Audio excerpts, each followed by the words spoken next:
Hello and welcome to episode number 74 of the Perth to Paisley Podcast. The podcast discussing Heart of Midlothian, the side who picked up 1 point out of a possible 6 in the last week since we last started talking. If you're listening to this, you know it's going to be an interesting episode and cannot wait to get started. Of course, I am Daniel McIver, and as ever, I'm joined by my co-host, Adam Kennedy, who just before we came on was saying that he's not looking forward to this because he's going to have to speak negatively about Hearts. How are you doing? Great, mate. Can't wait to get stuck into this. Let's just get straight into this. I don't know why I'm beating around the bush here. You know I'm not in a good mood, so let's just crack on. So, by the way, for the visual viewers instead of podcast listeners, in case you're wondering why my face is currently completely lit up by a white screen, is because I have notes for this episode again, because there is so much to get done that I didn't want to miss anything. It's been a very big week, so that's why that first page is just the Rangers' goals, isn't it? Yes, exactly. Basically, the entire A4 sheet of paper today. However, we will start before all the really rubbishness. We'll start with the small matter of an Edinburgh derby that happened a few days ago, nearly a week ago now. However, of course, there was loads of football during the day of Tuesday night and then the next night on Wednesday night. So as of course, we'll go around the grounds first to speak about how we felt everybody else did before we speak about our game. So St Mirren did us a massive favour and drew 1-0 to Motherwell. They nearly did us an even better favour, but Motherwell scored right at the very end. Ross County continue this train of just pushing for Europe as they drew 1-1 as well against Aberdeen. St Johnstone picked up their first win in 12 games after beating Livingston 2-1. And the other derby that took place on the same night as us, the Dundee derby, also finished 0-0, as we will get into speaking to. And then the next night on Wednesday, Celtic absolutely blitzed Rangers in the Old Firm. Adam, what did you make of the other results around the country? Right. This is a good point to kick off here. The Around the Grounds segment, we go through this every single week. And Heart and Midlothian are currently 10 points clear in third place. I believe, before we get into chatting about the games, that this is primarily in part due to it being a terrible Scottish top tier this season.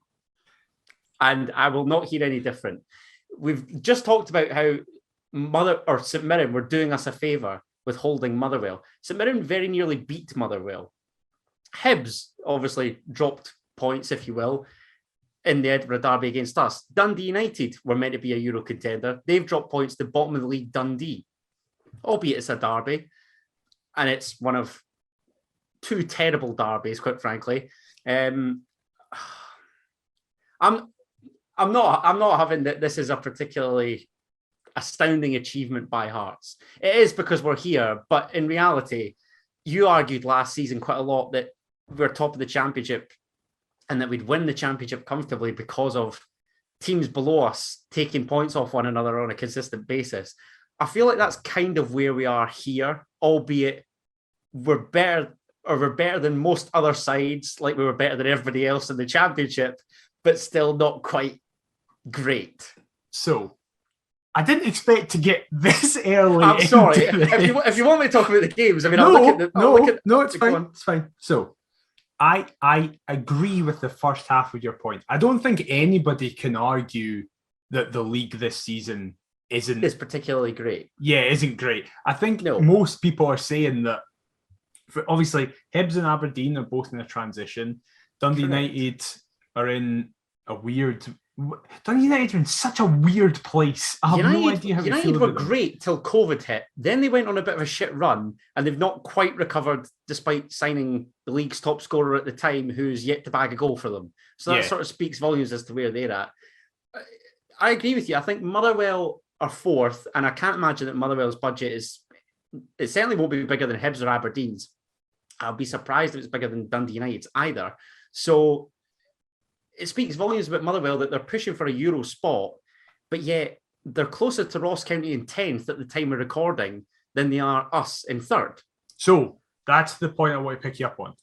I don't think those things are necessarily as connected as perhaps you're saying. Of course, we are 10 points clear in part because other teams... Oh, sorry, mate. I'm just laughing because what have I started here? We're going to be going around the grounds. We're straight into a debate. It's going to be an interesting episode, as you probably all expected. I think it's obviously we are 10 points clear, in part due to the fact that in the last week, Hibs have had 2 games at home against lower position in the table opposition, both with the ability to go forth and haven't picked up. Yeah, and haven't picked up those points. They haven't won any points. They've got nothing. However, simultaneously, we have been beating those other sides. So when those other sides are dropping points against each other, for example, as you say, right? I saw a Rangers fan say today, Celtic and Rangers are a point off each other at the top of the table. St Johnstone and Dundee are a point off each other at the bottom of the table. 4th down to 10th are all like 7 to 9 points. And then Hearts are just sat there going, we're just here. We're just in a league of our own currently at the minute, I think. Exactly. I think it's a bit harsh. Really bizarre spot. I think it's a bit harsh to say, well, the league's rubbish, so that's the only reason we're in 10th. I think, and saying it's not a great achievement to be where we are, I think and also we do have to remember this. I know we're Hearts, but we are the newly promoted side Hearts. True, and everybody will point and say, well, there's newly promoted Dundee, currently rooted to bottom spot. Yes, absolutely. And again, obviously, we should be doing better than Dundee, but the point still stands. Over the last 4 years, we haven't been doing better than most clubs that we should be doing better than. It's been very refreshing this season to go, I now feel confident that teams we should be beating, we probably are going to beat. There will, of course, be the occasional hiccup, such as going away to St Johnstone. I don't think I'll ever be confident until I die whenever we go there. Rank. And I was looking at this today because it's funny you say that. They're talking about like favourable fixtures. And whilst I agree to a certain extent in that their sides below us, there's still a couple trips that we've got to make that could potentially be tricky. I think there's 2. The Perth and Paisley, and that both come this month. Or you're going to say United at Tannadice then? No. Who? Ross County away. Oh, Jesus, yeah, haven't already dropped Ross County and St Johnstone. Free scoring Ross County. That's what I mean. Ross County doing very well. I think we'll batter St Mirren. I think we'll batter Dundee United. I think we'll batter... I think the buddies have picked up immensely in this calendar year. I think they've won something like 3 or 4 league fixtures. And that's a point I was going to raise, actually. Motherwell and Hibs, I don't think I've won a game in 90 minutes this calendar year. And in the Cup, they've scraped past, with all due respect, Greenock Morton and Cove Rangers, respectively. Mm-hmm. So... I do agree with your point that the league isn't up to the level. But we have been more than up to the level over the piece. And you know what? I think the 1920 season, we're still going to... Like, we'll probably say to our dying breast that we were shafted till the very last. But we would have been relegated regardless. No, but this is what I'm going to come to. So, this is kind of our redemption, if you like. Yeah, I think if we take the rough with the smooth, we were sort of due this. I know what you mean. Do you get where I'm coming from? Like, it's not... However, we've made it possible because we've been so good. It's down to us. And look, we'll certainly take it. But I'm not waxing lyrical quite as much as I was at, say, the start of the season or whatever. But then I don't know if that's just because it was a return to the top tier. We've got a load of big clashes back. Couple that with fans getting back in stadiums was a massive thing. Mm-hmm. I don't know. That's just me explaining my general thoughts. I want to get into this later on because I think we'll end up bringing it up. But as I said, there was literally only 2 winners from the results, so they mean nothing. But let's just get into the game that matters to us. Yes. Right, okay. So, Hearts Hibs in the derby at Easter Road. The team comes out, and I think the biggest notable point was that there was no John Souttar, who, after the Motherwell game, failed a fitness test at 12 p.m. on the day. and couldn't make it. So Hearts lined up with Gordon in goals, a back three of Kingsley, Civic and Taylor Moore, wing backs of Atkinson and Andy Halliday, who kept his position after a week of playing quite well, according to Twitter. Devlin, Beningame. According to Twitter, but not according to you. Devlin, Beningame, and then a front three, but with one in behind, Mackay, Sims and Boyce. Now, I think, if I'm not mistaken, I think we both said Suter if he was fit, but is that not the exact team we picked last week to play in the derby? I think so. Yeah. Look at us. We do know what we're talking about. That sounds about right. What did you think of it? I felt quite encouraged that we'd actually looked like we were going for it. I think with the two up top in particular. My only real concern, and this has been further compounded with recent matches, Toby Civic's really the only one of the back three that can shift. I think Kingsley's of an adequate pace. Taylor Moore is slower than a week in jail. I mean, seriously, like even if we get to talking about the weekend's match later on, that was a concern. And I thought that Andy Halliday was perhaps a walking booking / sending off if things get that little bit too heated or whatever. Can I just say before we get into the game, one of my pals had a booking coupon up before half time, which was Andy Halliday, Cammy Devlin, Lewis Stevenson, 22-1. Makes you sick. But yeah, I was encouraged and I thought this will be decent. I'd like for us to really go out and smash them. Didn't quite transpire that way though, did it? No, it didn't. However, the first thing that happened in the game was 6 minutes in, Cammy Devlin misses an absolute sitter after Benny chips a lovely ball over the top of everybody. Gorgeous. And then Devlin and Boyce almost get in each other's way, because I think Boyce's assumption is, Devlin, what are you doing here? You've not got this in the locker. Yeah. And Devlin puts it wide. And it is a huge chance for us right at the start. He puts it incredibly high, wide, and anything but handsome. I'd actually forgotten all about this chance when I'm watching the game. How did you fit? This has been like grilled into my head. Literally just blame all the alcohol that I consumed before it. This day out cost me an absolute bomb. So I think that's why I was really annoyed come the 90 minutes. He's got to score. And again, in another match that we'll talk about, I feel as though this is a common occurrence with Hearts. My frustration often comes from us not pulling the trigger, but there's also times where players get in one another's way. Mm-hmm. Like, how many times have we seen it, even in these two games that we're going to talk about? And he should leave for Liam Boyce, because, not being funny, Liam Boyce in the past has proven that he's a prolific goal scorer. Cammy Devlin has not. I'm fully convinced we're never going to see him score for Hearts. He's never going to score for Hearts. Benny Beningame, and at this point, I'm now convinced that Barry Mackay will never score in Maroon. I would love to see the three of them score against Dundee on Wednesday night and make me look like a right numpty, but I can't see him overly confident that that's going to happen. No.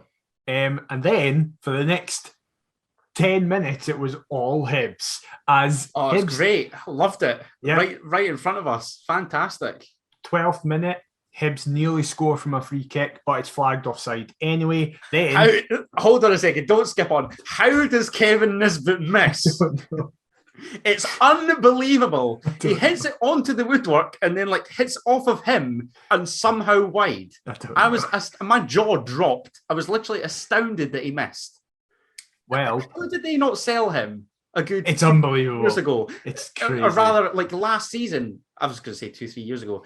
He wasn't even there. Before he arrived. It feels like he's been there for 2 or 3 years. Yeah. Hibs must be looking at it thinking, 4 million, I think they were offered by Birmingham. Yeah, Birmingham, yeah. And I know that Dunfermline have got a sale on. My pals are absolutely fizzing because they're just saying that he looks like the family dog that needs put down previously. Jesus Christ, I didn't expect that. You need to carry him outside for a jobby. That's what I saw one of them tweet, and I was thinking, whilst that's a bit sick, I wholeheartedly agree. He's awful. Hibs are trash. They are genuine shit. I'm more angry about the derby draw than the weekend's match. And I know that seems totally bizarre, but Hibs are genuinely appalling. Well, I wouldn't be surprised if they don't finish top 6. And I swear to God, we better batter them in April, or I really will not be happy. Well, appalling Hibs scored 4 minutes later. However, that was given as offside as Christian Doidge is a mile off. I don't know what he's doing. I don't know if it's just because he's like so slow he needs to be that far ahead. Just amazed that the officials did their job. I know, I couldn't believe it. Great. I know. My heart was racing. I was like, oh my God, we've actually conceded to this mob. And then I see the official flag and I'm just, great. That's nice. No, let's not do this because the next point is officials categorically failing. Oh, no. Right. 21st minute. Andy Halliday plays the ball to Liam Boyce, who it's in the air, so he nods it through to Ellis Sims. Ellis Sims is clearly thinking, right, I've got time here, and if there's any form of contact, I'm going to get a penalty. Yeah. What he doesn't probably expect is to get dump tackled by Lewis Stevenson, thinking, no, Lewis, the Super Bowl's next weekend, mate. But somehow, it doesn't. Not only is it not a red card, which it would have been as Stevenson was already booked, not only is it a penalty, it's just nothing. The ref just completely waves it off and Hibs continue playing.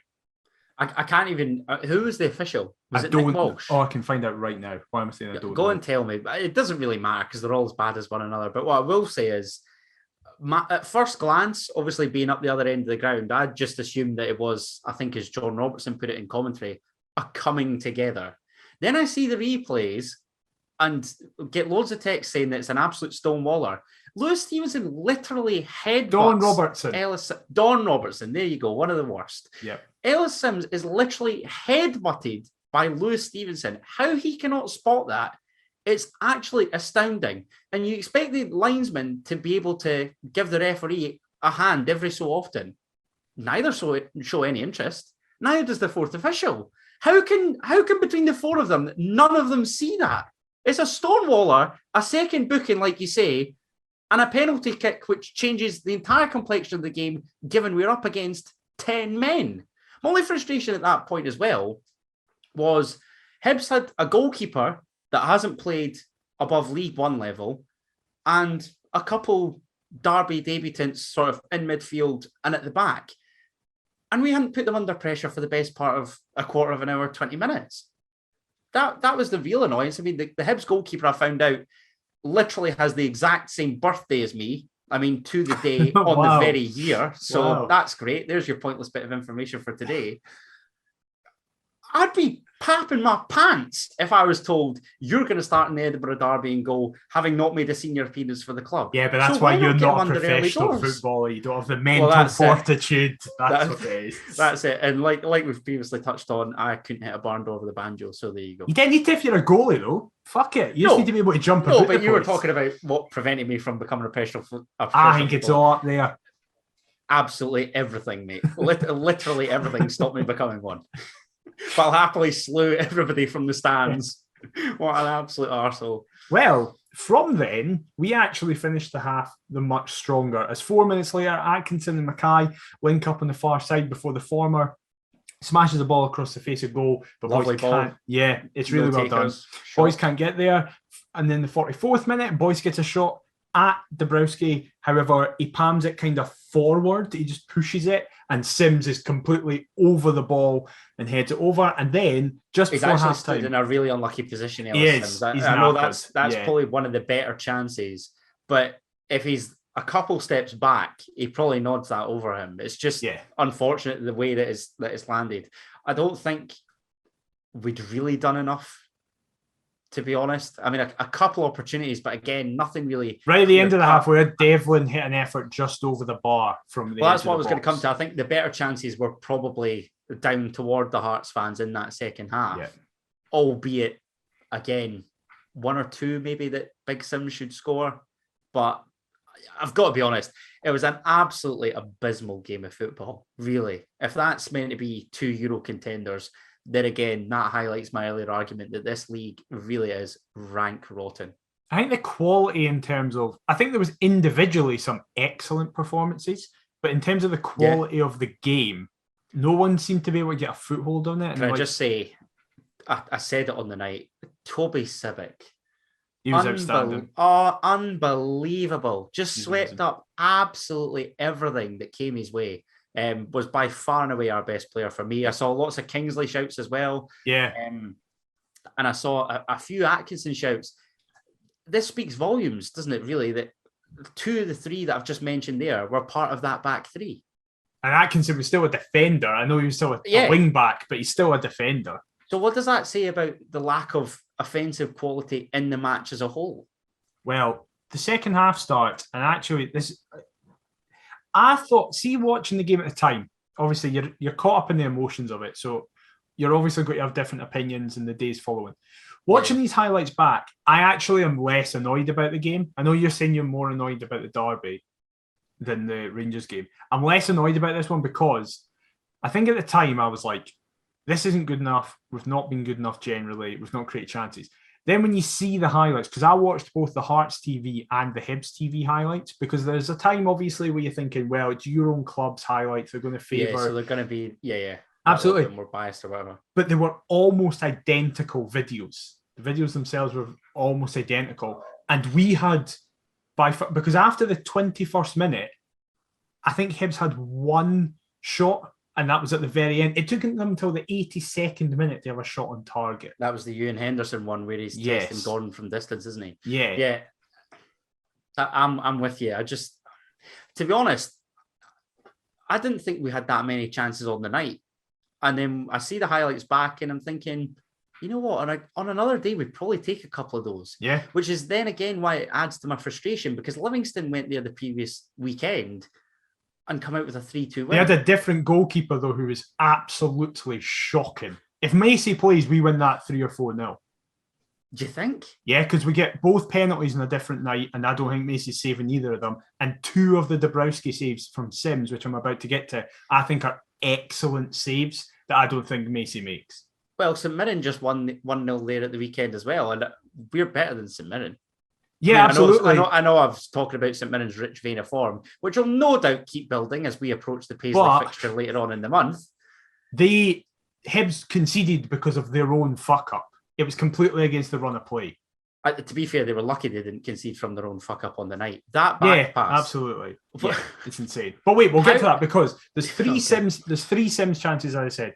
52nd minute, Mackay plays a great ball through to Sims, and I think that's the best save of the lot of them. Makes a fantastic save from Sims. 4 minutes later, Atkinson. Was that the plays one where he looks to kind of bend at bottom corner? Yes. And yeah, that's a great save. That probably is the best save.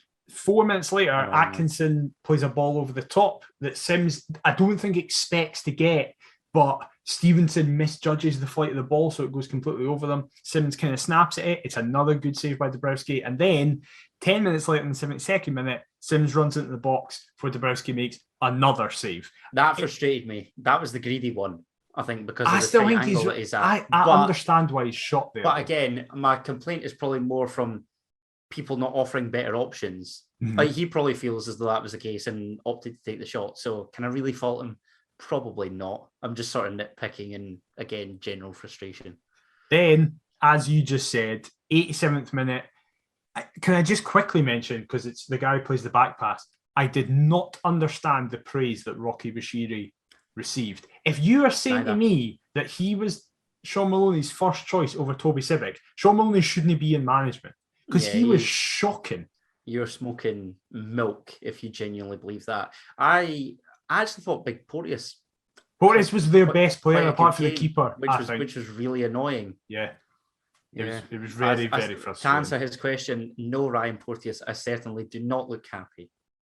Well, I do generally over the season, and I bet he fucking doesn't, because they're just in free fall. I hope to look happy come April, May. That would be nice. But as I say, Rocky Bashiri plays a stupid back pass to his keeper, indirect free kick. I can't remember the last time I've seen one in my life, and then we get 2 back-to-back in separate games. Has that ever been seen around the world anywhere? The last one I can remember was Alloa away in the Championship the first time round, and we blazed it over the stadium. I mean, I will say Sean Maloney's probably done his homework in that respect, seeing quite the cock-up that we made against Motherwell and thought, yeah, we'll let them have one. Well, I can remember one, I think in a 5-2 win against St Mirren. I think the only one we've ever scored The big John Sutton, I think. They've sort of laid. Is that the off game to that Rudy Sutton. got a hat trick? I think so.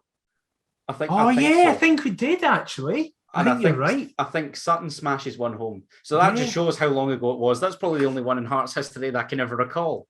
And then, like you say, in back-to-back games, you're right regarding Rocky Bashiri. Awful. Just an absolute lump. And that's the most complimentary word that I can give him. He's terrible. And then the man who should have been sent off and give away a penalty in the first half should have been sent off and give away a penalty this half, as he just handles it. We're not going to speak about Porteous then falling down holding his face, even though it doesn't touch him at all. It's just pathetic. Has he got a Celtic strip on or what? It's unbelievable. Honestly, that was ridiculous. He's meant to be some kid on hard, man. Boy's a bell end of. And with regards to Stevenson, again, he's sort of obstructing my view at the time. Had I have seen that it would hit his hand, I'd be screaming for it. Mm-hmm. Don Robertson's staring directly at it as well. He doesn't have your excuse that he's up in the stand and can't see it. Right. It's mental. Exactly. But the bigger one's the first one for me. The first one is an absolute stonewaller. The second, okay, it's in an unnatural position and he's made his body bigger. So in theory, it probably is a pen. But how they can't see the first one is just, it blows my mind. Yeah, it's unbelievable. However, there was one last moment, and it was Hibs' second shot on target on the night. Right at the very end, a ball is swung in from Chris Cadden. Ewan Henderson knocks it down. And Josh Campbell has the entire goal to aim for. Thankfully for us, he shoots straight down the middle. It goes past Gordon. And then, as you said, our man of the match, Civic standing there. And him and Gordon celebrate as if they've just scored their goal. That was the main reason he got my man of the match. Come back 90 minutes because I was shitting myself. That's fair. What a guy. The Barnsley Beckenbauer. What an unbelievable footballer. Always back the signing, always rated the guy. Yeah, definitely. And that is how the night ended. Robbie Nielsen was justifiably furious with the refereeing performance after it. Sean Maloney was buzzing, saying it was class. Can I just say, I see a lot about standards, and I know that you've just said there about Sean Maloney being, chuffed with a 0-0 draw and whatever, and that we ripped into Hibs for supposedly celebrating a 0-0 draw at Tynecastle earlier on in the season. I saw a lot of Hibs fans slander Robbie and say, oh, look, Hearts would never celebrate a 0-0 draw in the Edinburgh derby. Robbie was merely clapping the fans to show their appreciation for how shite a performance that was, how terrible a result it is, and the fact that you had many mugs like me waste all their money on drink, match tickets, travel tickets, all that malarkey for effectively another stalemate in the Edinburgh derby. And I know that the Edinburgh derby gets a lot of widespread criticism. Some of it, I think, has been unfairly just.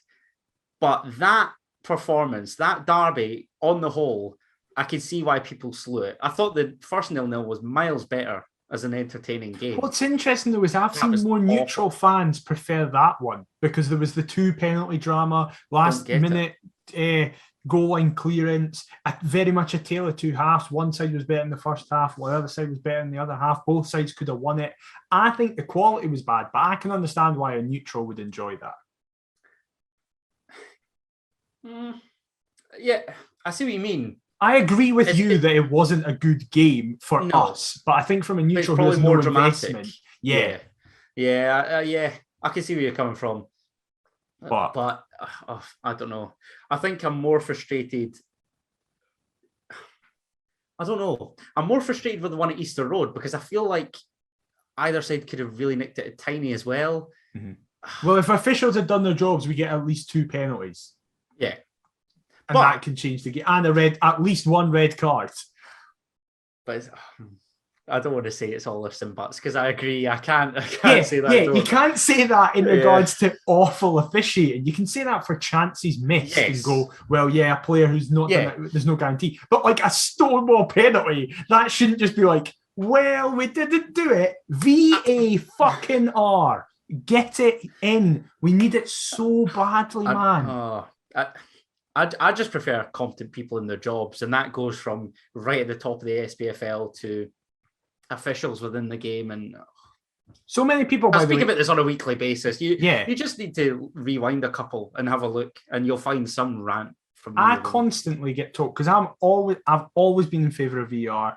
I've never once wavered on that. I'm always in favour of VR. I always get told. Shocking. I always get told, oh, well, listen, it's the same people making those decisions who are on the park. There is not a referee in this country when they see that Lewis Stevenson chance back that they don't give a penalty for that. That is a stone wall penalty. That does not get that doesn't come into that thing where it's like, oh, well, maybe he does. And there's lines. That's like Ellis Sims gets taken out by a player last man who's already on the booking. That is a penalty and a red card if VR's up here. Well, do you want to speak about something positive before we go into far more negative things? Sure. Have you got a positive spin for the Edinburgh Derby? Not for the Edinburgh Derby. We've moved on for that now. We're into a middling period as, during the week, Hearts announced a new academy director.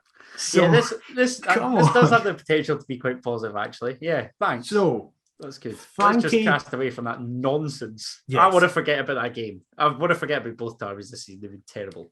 So Frankie McAvoy has been made our new academy director. The former Preston head coach was brought in to be, as I say, the academy director, which is a role that a couple of weeks ago Joe Savage removed. I actually can't remember who was it. Roger Arnott, I think. Yes, it was Roger Arnott. Thank you very much. Yes, he removed him, who had been there from 2014, so pretty decent amount of time.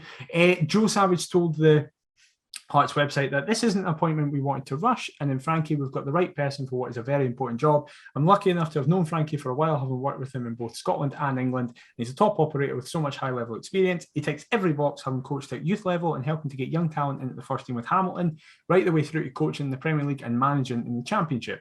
There will be no doubt a few new challenges for him in this role, but I've no doubt he'll excel in it. It's an exciting time for this club as we continue to put all the building blocks in place for sustained success. I'm really happy we could get someone of Frankie's calibre on board. What do you think? Pretty pleased on the whole, to be fair. I know that Frankie McAvoy has previously worked with Alex Neil and Joe Savage, presumably at Preston, and obviously succeeded Alex Neil after he was given the boot by North End and whatever. That was only his first real managerial role, because I was doing some digging on the guy. I know that Frankie McAvoy's never played professionally. He's merely been juniors. I don't know whether that's out of choice, whether he perhaps wasn't good enough or whatever, but certainly his academic background and coaching background. I think Hamilton Accies, I've always slewed Hamilton whenever I can, but one thing I can't slew them for is their youth setup, because it is incredible and has been, I'd probably say, the main reason why that club has kept afloat for however long it's kept afloat for, certainly in recent seasons. So when you look at the likes of James McCarthy and James MacArthur both being sold on, even in recent seasons, the likes of Greg Docherty, Eamon Brophy, Lewis Ferguson, like the Accies conveyor belt is good. And I've long been craving for something like that from a Hearts perspective. So it seems like we're getting right people in the right places. And lo and behold, once you do have the right people in the right places, positive things can come from it. I mean, who'd have thunk it? Certainly not me, that's for sure. What a novelty, yeah. Competent Unbelievable, people. Isn't it? Yeah, so listen, obviously this isn't something that we're going to probably see the effects of for at least another 2 years, because the people who are ready to come into the squad for the last couple of age classes won't have been affected by Frankie's kind of setup and the way he's going to be established and stuff. However, as Joe says, it's building blocks for the future, which is exactly what we need to be focusing on. So that's the positive ended. So if you all want to leave now, that's totally understandable. See you next week. Yeah, exactly. Because Hearts then had a weekend fixture. And again, we'll go around the grounds first, because we were the last game actually this weekend. However, on the Saturday, St Johnstone and Dundee United. St Johnstone now picking up points, loving it. Callum Davidson is doing great against Dundee United. Livingston, back home draws or home stalemates against the Dundee clubs. What a great manager! But he did win away at Livi, so true, very true. Livingston continuing that trend of teams about to play Hearts in an important game. do well after a setback. They beat Aberdeen 2-1, who just seemed to be in absolute free fall. Hibs played 10-man Livi as well. Big yes, I know it was towards the end of the game, but I'm still going to use 10-man Livi because still get up Aberdeen. Hibs St Mirren, which I watched all 90 minutes of. As Jesus. Yep, I need to get out for more punishment. Yeah, exactly. St Mirren beat Hibs 1-0. And then Ross County continued their upward mobility trend as they came back from a 1-0 down half-time to 2-1. And then finally, on Sunday, which I also watched all 90 minutes of, Motherwell were battered 4-0 by Celtic at Fir Park. And then we'll get to what happened in Govan. County did us a favour at Dens. I actually called that Ross County would go to Dens and win. Remarkably battering Dundee 5-0 on their last visit. I didn't think it would be quite as emphatic, opting for that 2-1 scoreline. So when I saw Zach Grudden had put Dundee 1-0 up, I was thinking, oh, great, they've made me look like a right bunch of numpties. But then came back, even missed a pen. So that's exactly what... They knew what happened. They were like, we need to get Adam right here. Exactly. I want to say in that first game, in that first around the grounds as well, I called St Mirren 1, Motherwell 1, which I was obviously raging at with Motherwell grabbing that last minute equaliser. In terms of other games, like I say, St Johnstone and Dundee are just going to be cut adrift, aren't they now? Yeah. I think you're right, though. I think we were talking about who's going to finish bottom. It probably is going to be Dundee, isn't it, really? I say this before Wednesday night. This has got Hearts 0, Dundee 1 written all over it. Absolutely. Probably like a Niall McGinn wonder goal. Yeah. Do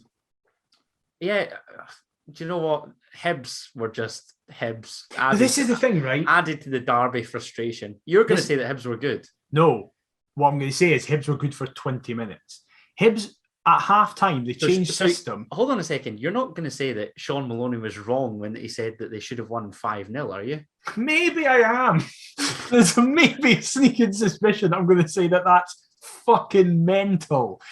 So at halftime, they changed shape and brought Ewan Henson on. And much like I thought in the derby, I don't understand why Ewan Henson isn't starting. Because when Ewan Henson came on the derby, they looked much better and Ewan Henson seemed to be doing everything.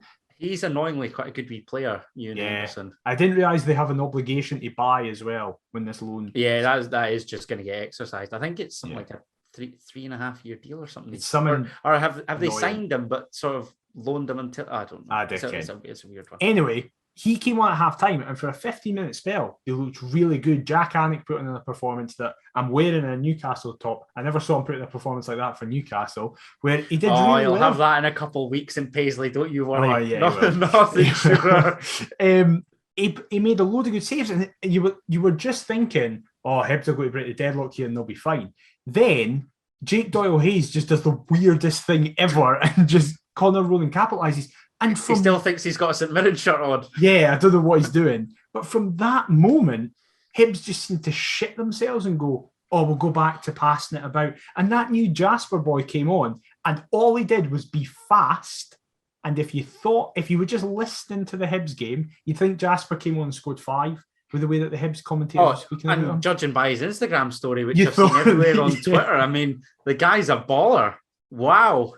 What is wrong with this lot? This adds to the frustration and the anger. Hearts, man.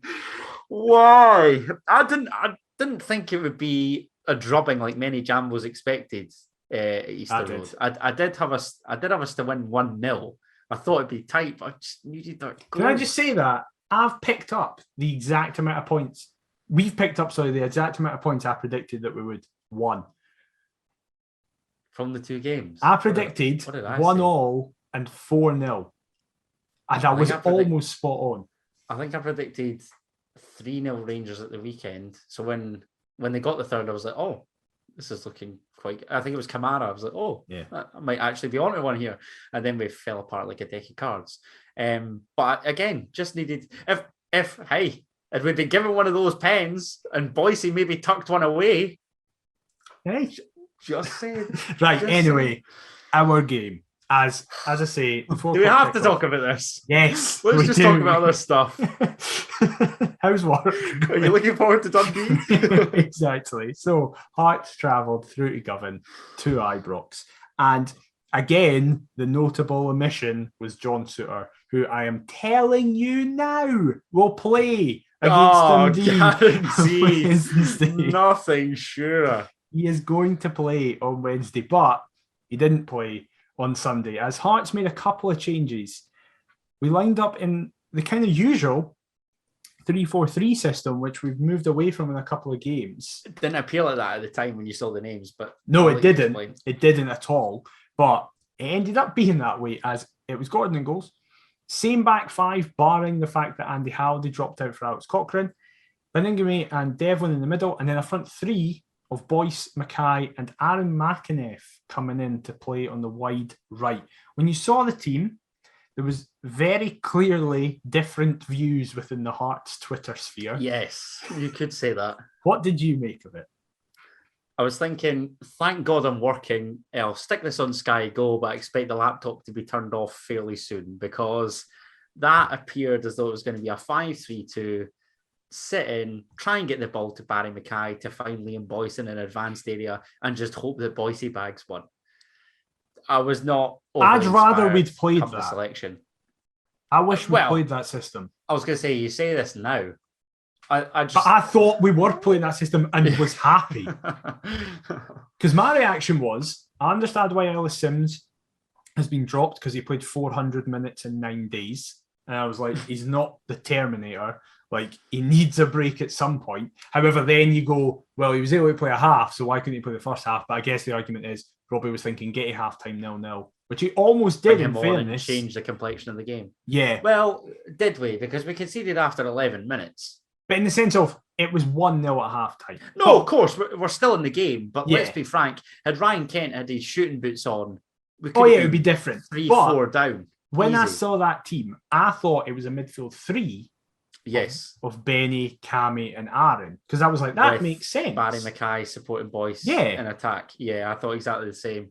And it's only then when I saw it.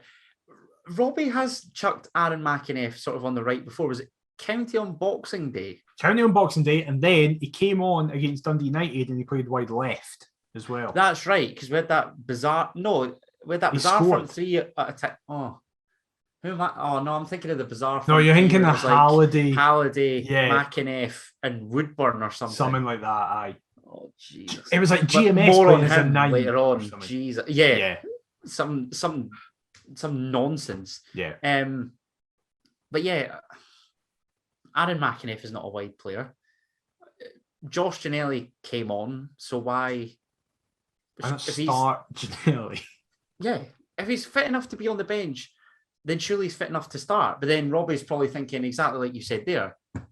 Ellis Sims comes on and could change the complexion of the game. Josh Ginnelly could come on, pace to burn at fresh legs, and ultimately that didn't prove the case whatsoever. Or maybe Robbie's thinking, Josh Ginnelly's fucking shite, so I can't trust him to do I'd love to know what anything. Robbie Nielsen is thinking with regards to Ben Woodburn.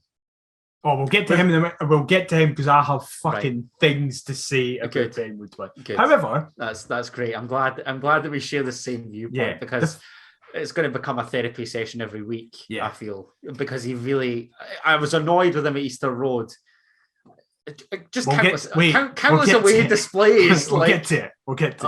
Because 60 seconds in, everything looked great. After that 60 seconds, it was a fucking nightmare. But 60 seconds in, we have a chance. Aaron McInnes picks it up. He should pass it. He should absolutely pass it, Aaron. But did Leon Balogun not head over from a corner just beforehand as well? Yeah, but we know that.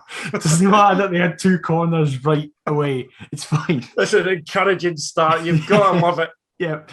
Aaron McInnes hits a speculative, we'll call it, shot from 25 yards. Miles out. Speculatives be kind. I don't know what on earth he's thinking. He should play to Boyce. I don't know. He's obviously just thinking, I'm back in the team. I'm going to show the gaffer. I'm going to bend one top banjo here. And he's going to be well impressed. Well, that's nonsense. From then on, it was Rangers' game. As in the 6th minute, Ryan Kent drives forward, does Atkinson, fizzes the ball across the back post, but Morelos can't get on it. Exactly 38 seconds later, Morelos hits a shot from the edge of the box towards Gordon, who collects it quite comfortably. And then 2 minutes later, we have the first goal of the afternoon. As Calvin Bassey, who in my opinion, I know Morelos scored twice and was amazing, but I think Bassey was man of the match. Because I genuinely feel like he would have had as good a game if he didn't have anyone on that side, because he basically didn't have anyone against him on that side. As he plays, never get an easier 90 minutes in the Rangers shirt ever, will he? Ever. As he plays, and had things gone away, sorry mate, I know we'll come on to the second half. He could have been at fault for an equaliser on another day. So when you were saying Bassey man of the match, I'm thinking he had a shocker that. Oh wait, hold on. He had a shocker for a chance that we didn't take. Story of my life. So he plays a great ball to Ryan Kent that completely takes Atkinson and Moore out the game. Kent did what he did 4 minutes before. Where's Nathaniel Atkinson off to? All right, I was like, what are you doing? A massive fan of, like, I like the system when it works because the fullbacks push high, it's offensive, it looks great on the front foot. Where is he going? Yeah, not when the opposition has the ball. No. It's mental. Kent physically across the back post, and Morelos has the easiest tap in he's ever got to score. It's 1-0. We're already getting beat. I can't believe how bad, because we might as well just say it now. I can't believe how bad Taylor Moore and Atkinson were in this game. I cannot believe it. Particularly Taylor Moore. Atkinson had a bad game, but at least you go, well, in the second half, for that 20-minute spell, he seemed to be the driving force behind us getting forward. He still had a 3 out of 10 game, in my opinion, but Taylor Moore had a 1 out of 10 game. I thought Taylor Moore was back in the stands as a spectator at Ibrox again. I knew you were going to raise this. I was literally watching on. Seriously. Nathaniel Atkinson again. How many times did Ryan Kent just simply cut in and he didn't latch onto it? I said it even before, like, just a couple of minutes ago. If Ryan Kent could have had a hat trick, and it's from doing what? Bursting down the left-hand side, cutting in him a couple of times, and sort of sliding one to Gordon's left-hand side. There's a couple that just narrowly go wide of the mark. How are you not latching on to all that he does, merely bursting down the line and cutting inside? Because he did it time and time again. And we're just oblivious to it. Well, we nearly immediately... The one time he didn't, Morelos scores. Yeah, no. What am I watching here?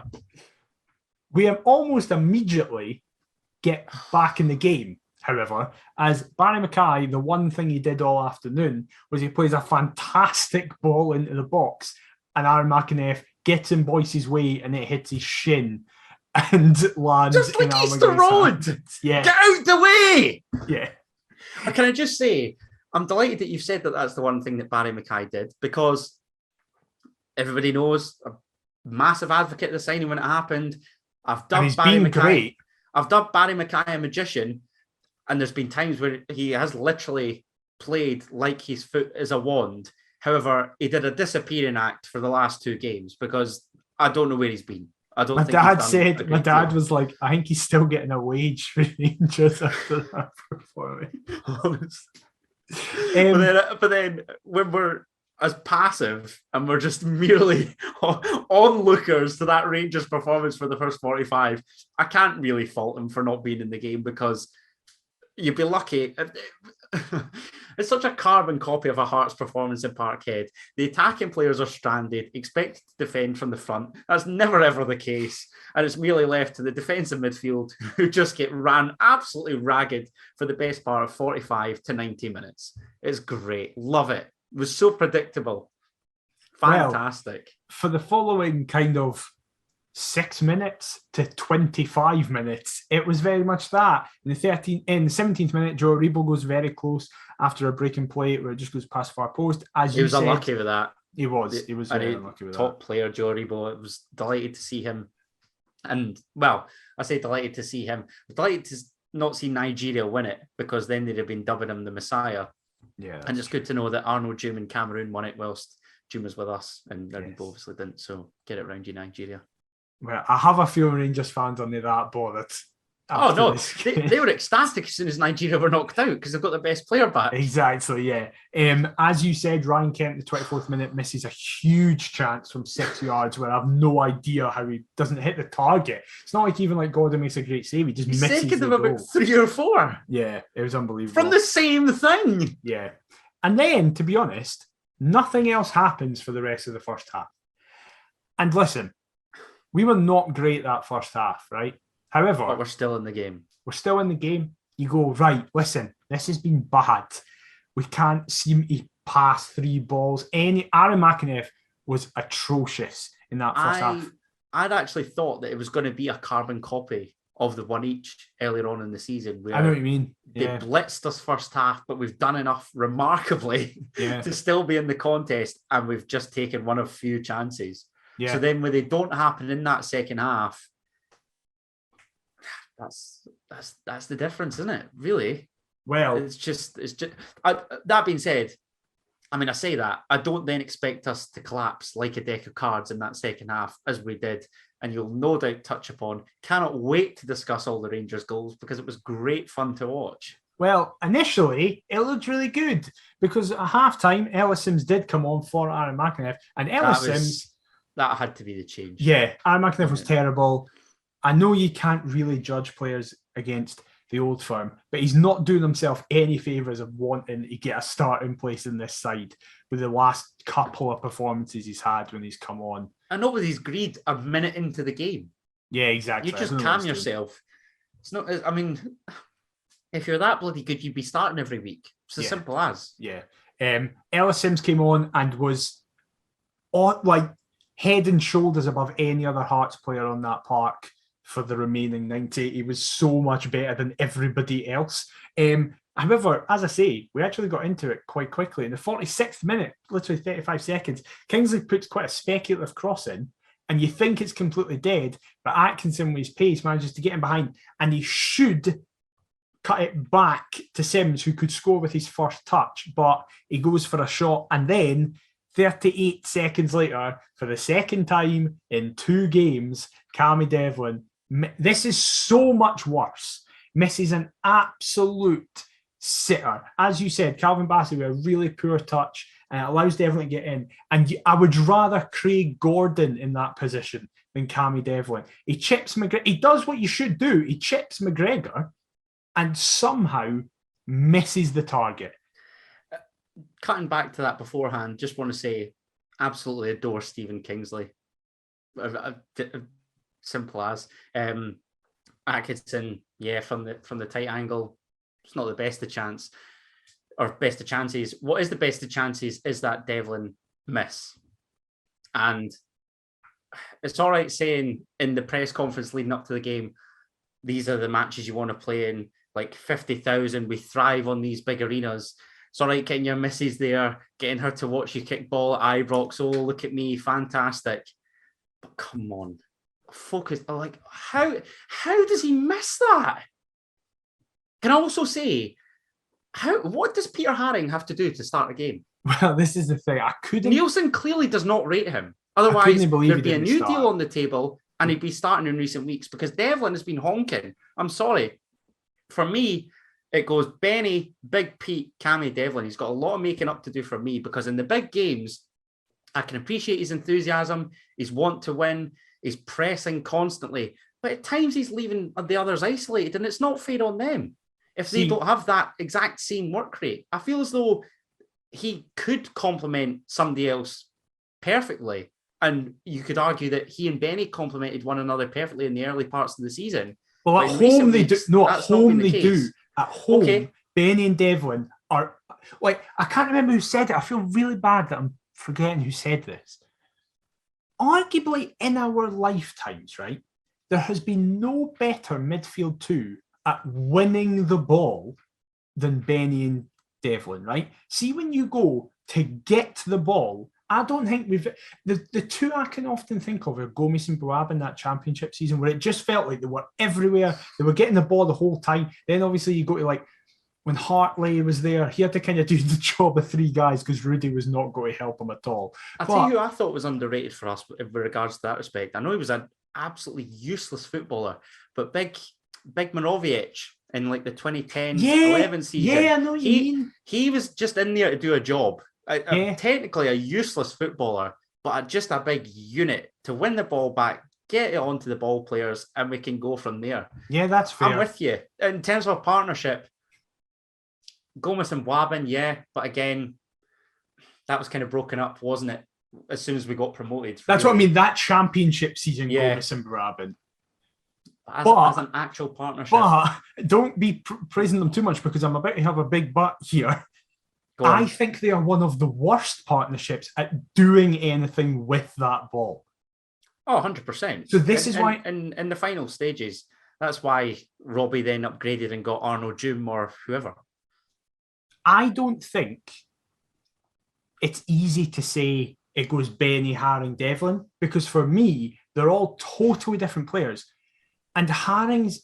But the thing is that we can all agree on is Haring's positive is directly opposed to both Benny and Cammie's weaknesses. Haring can pass a ball. Benny and Cammie can't. Benny, I've never seen Benny play a ball more than 10 yards in front of him. It was his worst performance at Ibrox. He was atrocious. I thought Devlin wasn't amazing on Sunday. I thought no one was good. I thought everybody was quite poor. But Devlin still, at the very least, has that like tenacity that you need. You need someone running in the system in an engine room. Benny was fucking atrocious against Rangers. He kept winning it, and then never mind not just doing anything with it. He would just keep a hold of it until he then got tackled and lost it again. And yeah, I feel as though both need to be at it for it to fully thrive. Because so do one I. of them ain't, I don't think it works at all away from home. I think we can't play Benny and Cammie away from home. So Big Pete's got to be your away day. Yes, 100%. Because he calms things down. And I'm convinced I said this about a month or two ago, that you keep Big Pete for these away games. Like the substitution at Easter Road. 91st minute. Is Robbie taking the piss? Should have been on the Everybody 60th. could have seen. Exactly.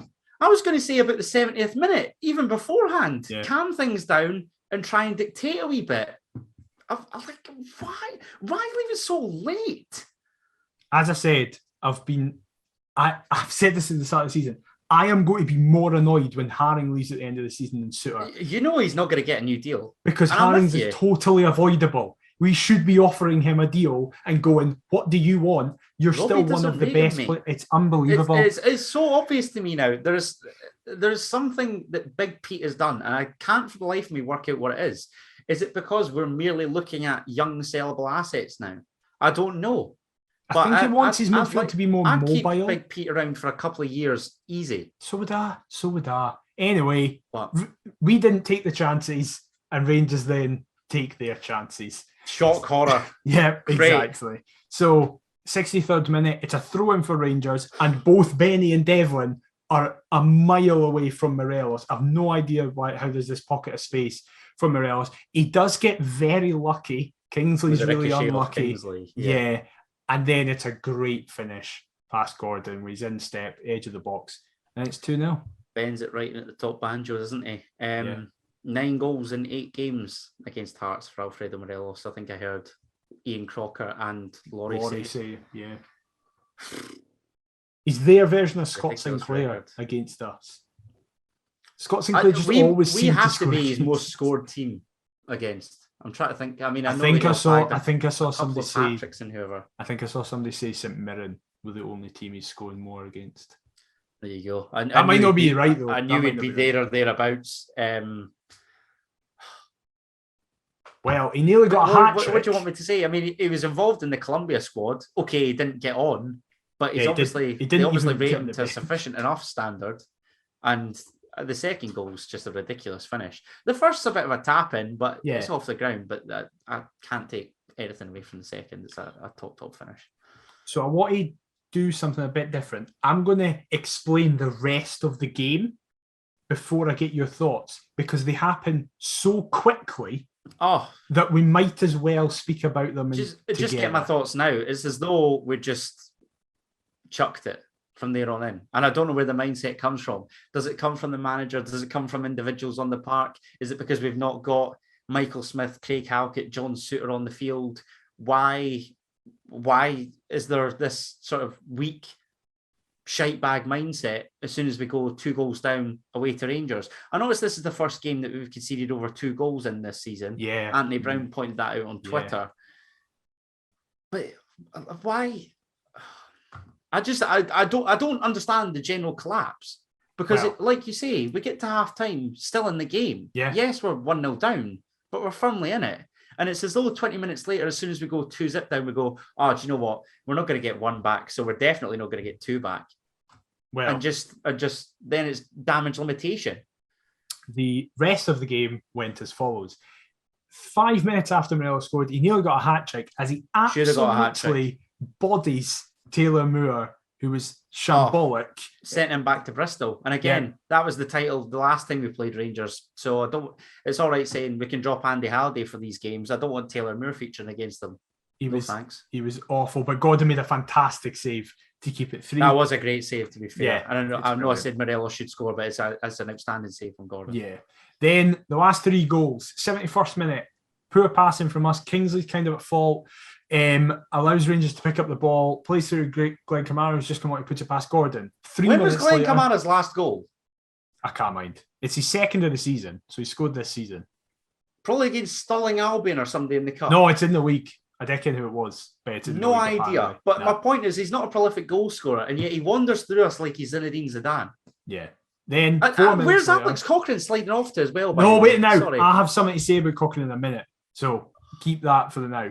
3 minutes later, 3 passes from Alan McGregor gets Rangers from Alan McGregor to Ryan Kent up in our box as he plays through Scott Arfield, who just kind of walks through the defence and scores. Perfect ball from Kent. Yeah, it is. Gordon makes a good save, but then again, getting the rebound. And we're too busy appealing for offside.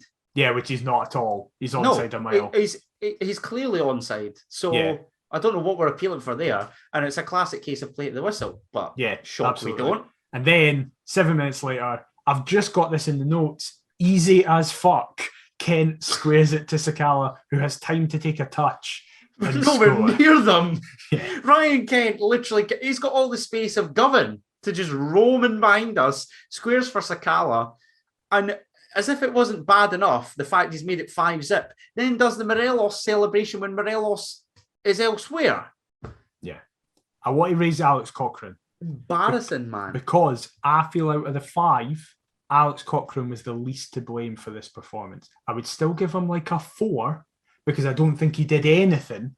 But I think, looking at it, he's not at fault for any of the goals. The one where Glenn Kamara does, Cochrane is like, I'm on my own here. Like, Kamara slides in nowhere near him, though. He does, but I totally understand why he does that. He's just going, he's got to score here. I need to try and take him out and trust that Gordon will save a penalty. And Kamara does very well to trap it and turn. You're right, though, because the rest of the defence are nowhere near it. Yes, exactly. How is our left wing back on the penalty spot? At that side? Yeah. I agree. And I think if you're looking over the other side, Moore and Atkinson, like I said, Ryan Kent, I mean, now they're going to build him as though he's the Merseyside Messi again. So I don't want to be too harsh on Atkinson, right? I don't want to be too harsh on him because he's come in and barring Talbot, obviously, his first 4 games have been against the toughest opposition in this league. But all I'll say is Celtic, this: Motherwell,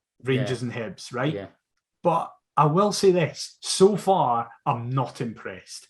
That's what I mean. That's why I'm saying we'll give him the next 6 games is where he is.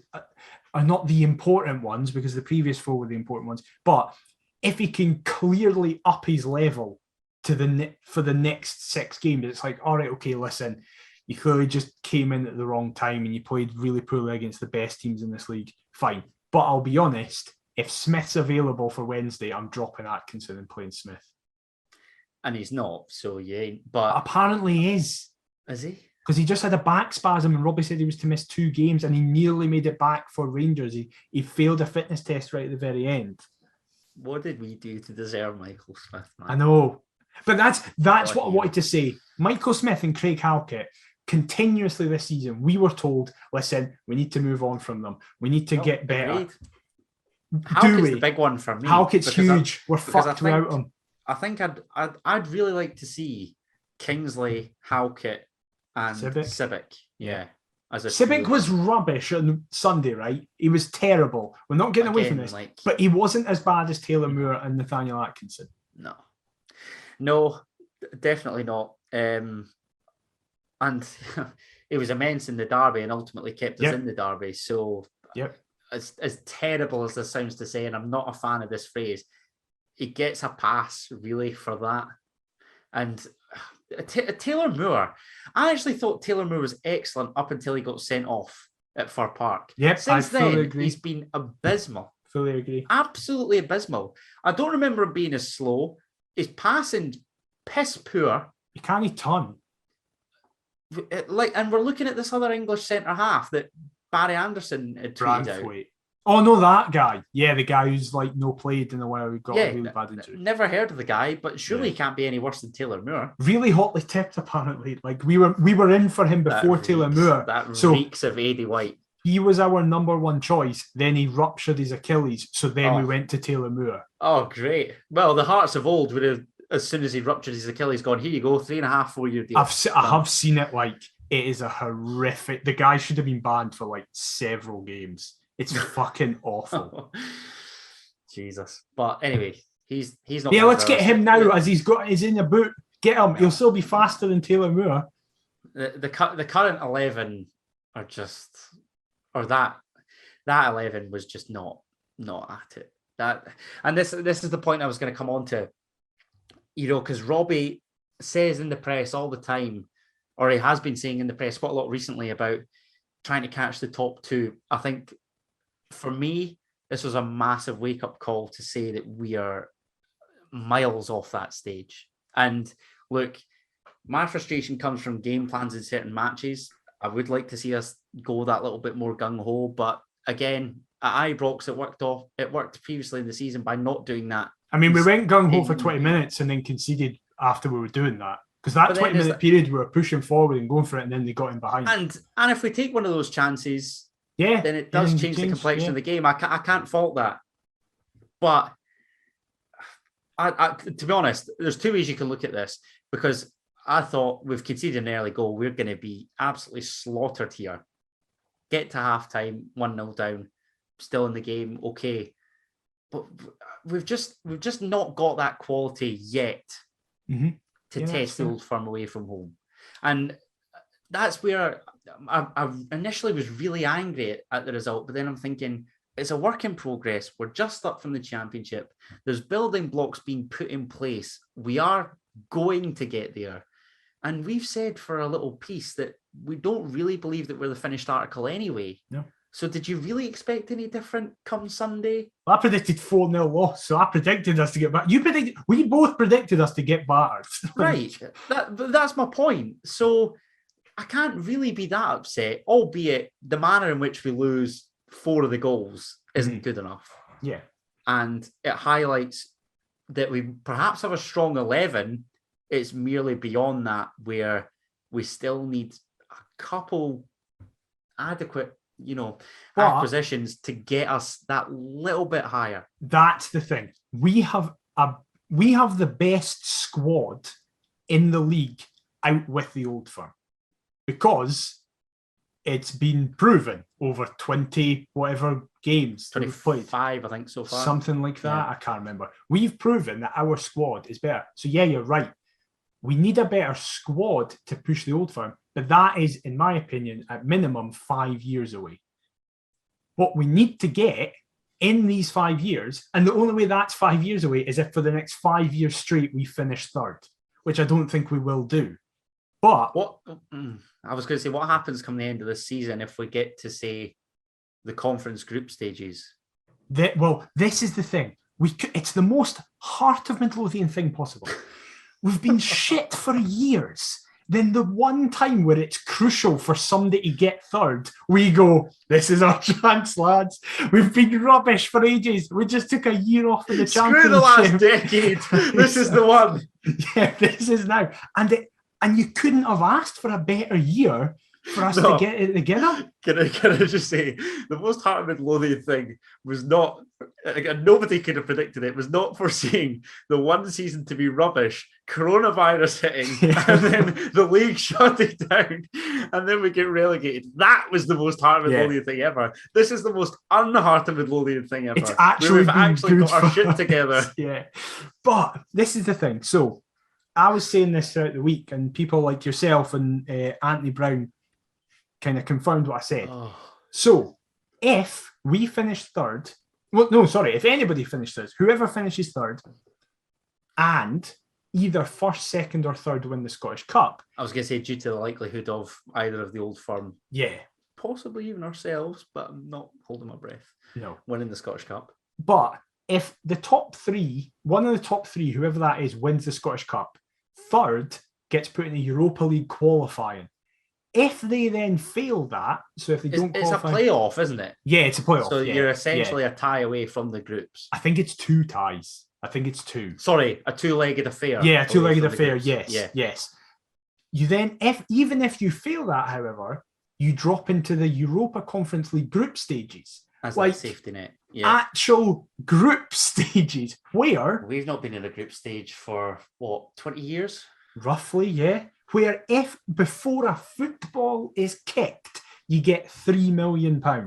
Then you have all the ties, where depending on who you get, Spurs were in it this year, Benfica dropped into it, Villarreal started it, Roma. There are massive teams. If you get an away game against Spurs, the gate receipts from that, the quality of player you can then attract because you're going to be playing. It's a massive pulling point. 100%. It's huge. So this is the thing. We have obviously seen in the fallout of the Ibrox game some discourse on Twitter that seems to happen after every big defeat, with some people going, Nielsen should go, / Nielsen isn't the right guy to take us further than this. My argument is, see, for the foreseeable, there is no further than this. This is the top. Third is the top that we can get consistently. It took us Vladimir Romanov's multi-millions to split the Old Firm once. We did it once and won 2 trophies. And folks say that we should have won the league that year, really. So second is a bit of a failure for us, but we won the Scottish Cup as well, so I'm not going to complain. Great season, loved it. But that's the thing. Just now, we can't compete with the Old Firm. No. They brought on Aaron Ramsey at 3-0 up, just for a laugh. I think I saw somebody say that the Old Firm spent more in January than we have in the past 15 years. Yeah, their bench had an evaluation on transfer market of £29 million. We had somebody that we've not touched on yet. I think our squad's valued at about 8 or 9, if that. We have a player that we brought on, 2 players that we brought on that I now want to speak about because we haven't spoken about them yet. Can we speak about Woodburn and Ginnelly? By all means, fire away. I never want to see Ben Woodburn in my life again. Never mind play for us again. Much. I just never want to see him again. Cannot wait for his journeyman career in the English lower leagues to inevitably kick off. What an absolute waste of space. And I thought so at the first Ibrox performance. I thought he was non-existent in the derby. I even offered to drive him down to Anfield on the night, absolutely smashed, because I literally I can't explain to you my hatred for him. It actually boggles me that he's got a contract at Liverpool. Well, he won't by the end of this season. Supposedly highly rated him. No, he now doesn't. I realise that Jurgen Klopp highly rated them, just the same way that he did as Dom Solanke and whoever, so they can sell them off to these mug clubs like Bournemouth and get over 10 mil or 20 mil or whatever. They'll not get a fee for Ben Woodburn because he's absolutely rank. He's out of going to contract end up at Oxford United in a couple of years, and I cannot wait for when he does.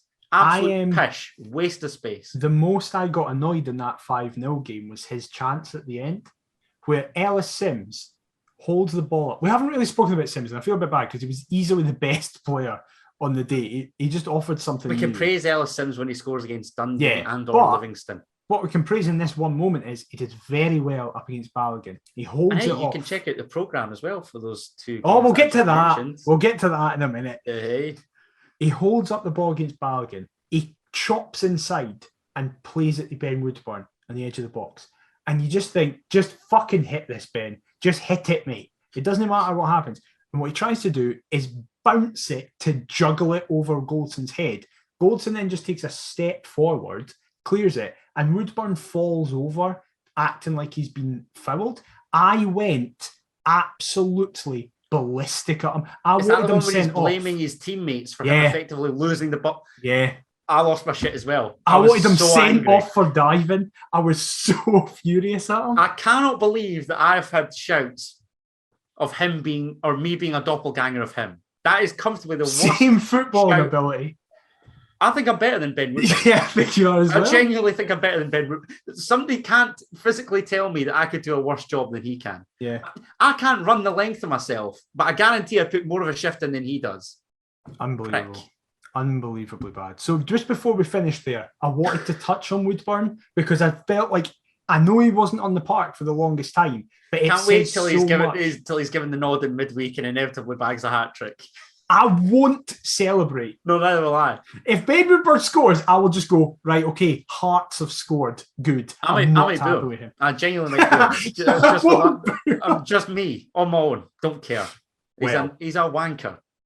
Well, I'm sorry for all the terrible language being used, but it actually really infuriates me. Mum and Dad say this every week. They're like, you need to be a bit more professional, cut out the swearing. But I'm sorry, folks, but my frustration I'm a passionate guy about this football club. I want to see players perform for this football club, and Ben Woodburn so far has not. Get Ewan Henderson in his place. Get him back for Alloa and get him in his place. I'm still annoyed that that's not happened. Anyway, a lot of people on Twitter said the best game that you can have after that battering is to be at home against bottom of the league, against a side who is the most hated club in the league, against a side that is part of the reason you were demoted last season. So there's an added I've won impetus. One league game away from home this season, and I think it's about 12 attempts. Cannot wait for them to double that tally.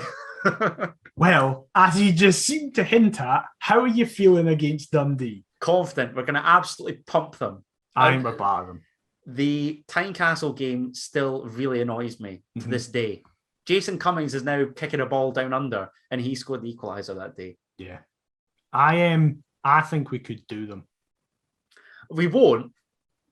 But I don't care. As long as we win, I don't care. Exactly. I will take... I'm going to predict a comfy 2-0 win. I will take that every day of the week. So will I, but I'm wanting 4s, 5s, 6s. I want us to absolutely smash them. I want James McPake to lose his job as a result. This is going to be great. I think he could. See if we batter them. How is he still in that job? Genuinely, it astounds me. It's unbelievable. I'm going to go fraud. I don't know who the bigger fraud is. If it's James McPake or Ben Woodburn. It says a lot that's even a conversation that you could have. But yeah, so you're going 3-0. You're going 2-0. I'm going 3-0. Then, got the small matter of a Scottish Cup 5th round tie at home to Livingston on Saturday, which, now we'll say it, yes, for the double header against Dundee on Wednesday night and the Scottish Cup game on Saturday against Livingston, our feature is back in the programme again. Hey. We won't tell you what it's about because you need to go and read the programme. But again, thank you to the club for having us involved. We really do appreciate it, and we hope you enjoy it. And I hope you enjoy it as we progress through. How are you feeling about Livingston? That's the main thing. Look, we both said we were happy with the draw. As long as we're in the hat, don't care how convincing it is, how non-convincing. But feeling optimistic. I think if we get back to winning ways against Dundee, keep a clean sheet against them, then momentum will build. Hopefully take it into that Livingston game, like I say, and then a couple fixtures, albeit to not so happy hunting grounds to come. Bizarrely, despite not scoring in 2 games and conceding 5 over the 2 games, I'm actually feeling really optimistic about the 2 games to come. Yeah, I think that's fair though, because with the games that we've played, we've been really good this season in terms of getting results. We've fixed that thing that we never were able to do, where we turn up in the big games but not beat the wee teams. We've been able to do that this season, and it's so relieving to be like, oh, I can expect the third biggest club in the country to beat the fucking 85th, which is however big Livingston or Dundee are. I reckon. But it's so happy. I'm going 2-0 Livi to us. Not 2-0 Livi. I'm not going 2-0 Livi. 2-0 against Livi. I thought over the two games we would win by like an aggregate scoreline of 5-0 or 5-1. So if I've gone 2-0 against Dundee, I'll say we'll beat Livi 3-1. Wow. And then if you could have the pick of teams, who would you like in the next round? Oh. Obviously, Arbroath host Hibs, which will be a tough game for Hibs. And take Arbroath at home, but I certainly don't want them away. Oh, yeah. Don't want them away. Kelty are still in with a shout. Albeit they're away at St Mirren. Yeah, that'll be hard for them. If we did St Mirren at Tynecastle, that would be nice as well. Yeah. As long as we avoid the Old Firm or Hibs or Aberdeen. And not even Aberdeen. Tynecastle. I take anybody at Tynecastle. Aberdeen, Motherwell. I talked about that being a cracker. Now it's going to be an absolute snooze fest because neither of them are in fine fettle whatsoever. I'm trying to think of other ties. I can't even think of them. Celtic have got Wraith, so Celtic will beat them. Rangers have got Annan. Rangers away to Annan, that's right. So Rangers will win that. Who else is in the lower leagues? Peterhead and Dundee. Yeah, there you go. The winner of Peterhead, Dundee. Yeah. I'd take that at Tiny. That's fair. I'd probably say the same. Let's say that. Yeah, let's go with that. Peterhead, Dundee. That would be... Unless Annan beat Rangers. Remarkably. To be fair, if Annan beat Rangers, I reckon if I want to play them... No chance. Yeah, exactly. Not away. At Tiny, maybe. So, we come to the end of a very interesting podcast. Yeah, like, everybody relax now. We've got through it. Yep, exactly. We've got a really good run of games. I don't think from now until the split, we don't play a single top six side until Hibs. And by the time we get to the Hibs, we'll be in the top six. So this is great therapy, can I just add? Yes, exactly. We're still in a fantastic place.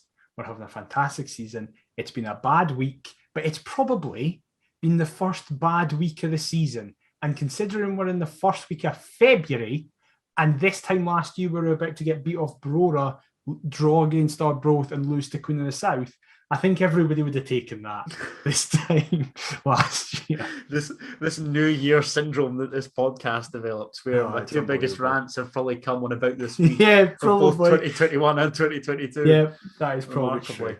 However, if you have enjoyed this rant, thank you very much for listening and getting through it. If you have enjoyed, as I say, please leave a review on your podcast platform of choice. It massively helps the algorithm, massively helps us. If you've been watching on YouTube, please leave a like, subscribe, comment, all that good stuff. It's very much appreciated. You can get us on all the socials at Perth to Paisley. It's on the screen for YouTube viewers, and then that's what it is for audio listeners. We're also perth2paisley@gmail.com if you want to fire us over an email. Adam, where can they get you on social media? You can get me on all forms of social media at Adam T. Kendall. And what about yourself, mate? I'm at dmcIver22. We'll be back next week, finally, in our regularly scheduled programming slot of Wednesday, as we're back to normal games. We'll be discussing all the fallout from the Dundee game, the Livingston game, previewing upcoming games. It's going to be a right laugh. But until then, we'll see you next time. Bye-bye. Keep the faith, Mother Jai Tea!